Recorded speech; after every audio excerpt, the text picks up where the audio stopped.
बिस्मिल्लाहिर्रहमानिर्रहीम। बच्चे जब इस दुनिया में पैदा होते हैं वो दो खौफ लाते हैं, एक भूख का और एक शोर का, और कोई तीसरा खौफ नहीं होता। और हम लोग जो बीइंग पेरेंट्स, बीइंग टीचर्स, बड़े होते हुए अपने बच्चों का ऐसा बेड़ागर करते हैं कि उनमें इतने खौफ पैदा कर देते हैं कि वो ना तो माशरे का सामना कर पाते, ना इवन के अपनी ज़ात का सामना कर पाते, और ना वो हम उन्हें रियल वर्ल्ड एप्लीकेशन के लिए तैयार करते हैं।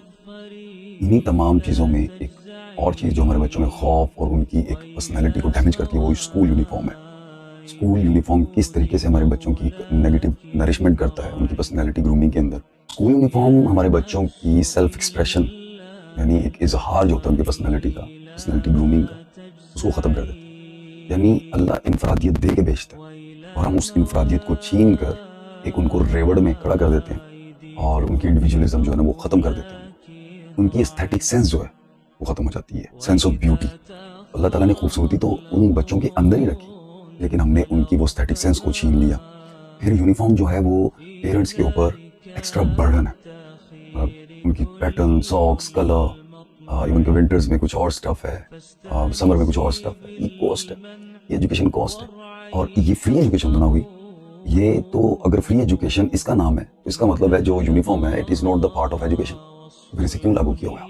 आज मैं इसका इजहार पेरेंट्स से, टीचर्स से, स्टूडेंट्स के साथ जो सीनियर स्टूडेंट्स हैं उनसे अपने ख़यालात को शेयर करता हूँ। और ख़ुसूसी तौर पे वो माफिया जो स्कूल यूनिफॉर्म का बिज़नेस करता है और पेरेंट्स के ऊपर इस कदर बर्डनाइज कर दिया, इस कदर बर्डन, तो ना तो अमीर गरीब का फ़र्क रखा उन्होंने, सबको एक ही लेवल के ऊपर ट्रीट करते हैं। और इसको ये लोग बैलेंस कहते हैं या फिर जस्टिस कहते हैं। डिस्कम्फर्ट खरीदते हैं, यानी बाज़ार के अंदर से हम अपने बच्चों की बेसकूनी खरीद कर उनके जिस्म पर पहना देते हैं, वो उसमें कंफर्टेबल फील नहीं करते, उनकी वो जो पर्सनैलिटी है उसे एक्सप्रेस नहीं हो पाती। तो लाइकनेस और डिसलाइकनेस का एक आंसर आ जाता है। फिर ये क्रिएट करते, ये पैदा करता है क्लास के अंदर क्लास सिस्टम।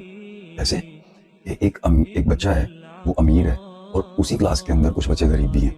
जो उम्र है उनका, जो उनके बच्चों का जो स्कूल यूनिफॉर्म होगा उसका स्टफ, उसका पैटर्न, उसकी फिटिंग वो कमाल की होगी। और दूसरी तरफ जो एक गरीब बच्चा है वो स्टफ का, उस इलीट जो एक मटेरियल है, पैटर्न है, उसको वो नहीं परचेज कर सकता। तो यूनिफॉर्म बच्चों का देखकर आप अंदाज़ा लगा सकते हैं कि उनके पेरेंट्स का सोशल फाइनेंशियल बैकग्राउंड क्या है। उनकी डिसीजन मेकिंग पावर चली जाती है। यूनिफॉर्म का ये भी नुकसान है। क्या वो डिसाइड खुद करते हैं कि ये ड्रेस कोड उन्होंने पहनना है? नहीं। कोई लाइकनेस, क्या आया तुम्हें बच्चे ये कलर पसंद है यूनिफॉर्म का, आया ये पैटर्न, ये डिज़ाइन, ये फिटिंग पसंद है, ये मैचिंग सॉक्स के साथ, शूज़ के साथ, बेल्ट के साथ, कैप के साथ, बैज के साथ, कुछ नहीं पूछा। उनको इम्पोज किया जाता है, हम इम्पोज कर देते हैं।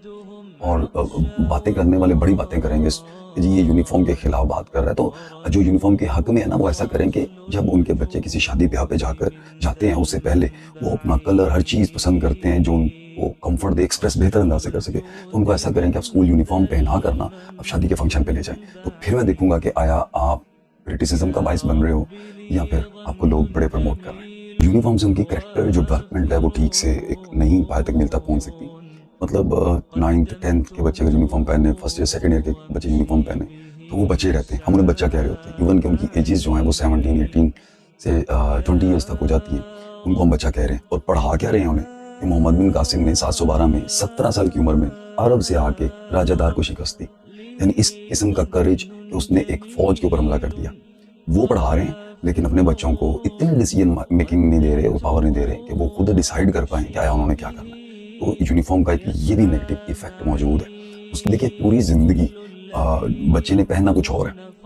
आफ्टर एकेडमिक लाइफ आपको स्कूल में उसको 20-22 साल तक यूनिफॉर्म पहनाते हैं और जब वो रियल लाइफ में आता है तो वो अपने स्टाइल को फॉलो करता है। तो मुझे बताएंगे स्कूल क्या उसे रियल लाइफ की प्रैक्टिस के लिए, वो एप्लीकेशन के लिए तैयार कर रहे हैं या बिल्कुल वाइस वर्सा है? तो बस मैं तो बिल्कुल वाइस वर्सा है। पूरी ज़िंदगी उन्होंने कुछ और कपड़े पहनने, और लॉयर्स जो हैं उनका यूनिफॉर्म एक है, यानी ब्लैक। कोई फायर फाइटर्स का एक है पूरी कंट्री के अंदर। उसके बाद आपके आर्मी का जो है वो कलर सेम है। अब देख लीजिए, why not school have single uniform और ड्रेस है, it is a part of personality. और अल्लाह ने कुरान में भी तो फरमाया ना कि हमने आदम के लिए पोशाक उतारी जो उसके जिस्म को ढांकती है, और बेहतरीन पोशाक तो तकवा है। ऐसे पेरेंट्स जो खुद गवर्नमेंट स्कूल में गए हैं या जिनके बच्चे गवर्नमेंट स्कूल में जाते हैं या जो थोड़ी सी ऑब्जर्वेशन रखते हैं उस हादसा, उनको बखूबी पता होगा कि क्या जितने बच्चे सेम जो यूनिफॉर्म पहन के आ रहे हैं क्या वो अपने पूरे ड्रेस कोड के साथ کبھی بھی نہیں ایسا ہوا کہ ڈریس کوڈ کے ساتھ مکمل ہو. کسی کا شیڈ ڈفرینٹ ہے, کسی کا کلر ڈفرینٹ ہے, کسی نے فٹنگ عجیب بے ڈھنگم سا پہنا ہوا ہے. تو آپ خود غور کیجئے کہ ان بچوں کی پرسنالٹی میں کیا کانفیڈنس آ سکے گا, ہرگز نہیں. اچھا, اور میں یہ بھی بتاتا چلوں کہ یونیفارم جو ہے یہ یونیفارمٹی لاتا ہے, یہ پہلے بھی عرض کر چکا ہوں آپ سے, یونیٹی نہیں لاتا. یونیفارمٹی ایک دکھاتا ہے, ایک کرتا نہیں ہے. ٹھیک ہے, یہ جو یونیفارم کے بڑے بڑے پروجیکٹ پکڑتے ہیں یا جنہوں نے یونیفارم جو بیچتے ہیں, یہ ایک مافیا ہے. یہ وہ لوگ ہیں جو پیرنٹس کو ان کی پاکٹس کے اندر سے پیسے نکالنا جانتے ہیں, نئی طرز کے ان کا سٹف چینج کر کے, کلر چینج کر کے, یا اس طرح کے مختلف قسم کے ناموں کے ساتھ. اور میکسیمم اسکول جو ہیں وہ خود یونیفارم پرووائڈ کرتے ہیں. ایک تو پیرنٹس کی جیبیں خالی کرواتے ہیں, اور دوسرا پھر یہ چیز کہتے ہیں کہ جو ہمارے پاس ہے پیٹرن ہے یا ہمارے پاس جو سٹف ہے وہ بڑا کمال کا ہے, اور یہ سارے کا سارا جھوٹ ہے. ٹھیک ہے, ہارڈلی جو اسکول یونیفارم ہے جب وہ کسی فیکٹری یا کسی کارخانے میں بنتا ہے اس کے اوپر 40 to 50% کوسٹ آتی ہے, اور آپ اندازہ کیجئے مارجن 40 to 50% ہوتا ہے. یہ لوگ دھوکے باز ہیں, ان سے خدا رہا پیرنٹس. یہ مافیا جو ہے یہ ہمارے پیرنٹس, ان پیرنٹس پرٹیکولرلی جو بچے جو اپنے کھانا بچوں کا پورا نہیں کر پاتے, جو ان کی بیسک نیڈس پوری نہیں کر پاتے, وہ ان کے چونچلے جو ہیں وہ پورے کرتے ہیں. اور بیک میلنگ, جی آپ نے یہیں سے خریدنا ہے اور کہیں سے نہیں لینا, ہم ایکسیپٹ ہی نہیں کریں گے. Who the hell you are کہ آپ ایکسیپٹ نہیں کرو گے. آپ یہاں پر ایک تعلیم دے رہے ہو یا پھر ایک بزنس کر رہے ہو, یا لوگوں سے مختلف ناموں سے یا مختلف ایک ٹرک سے, ممکن ٹرک سے ان سے پیسے بٹور رہے ہو. خدا کا نام ہے, تعلیم کو ایک عجیب و غریب انداز میں بزنس بنا دیا ہے. اور رحم کیجئے, کسی نے چھوڑا نہیں اس قوم کو, ان کی جیبوں کو خدا را تھوڑا بڑا رہنے دیجئے, ان کو خالی مت کیجئے.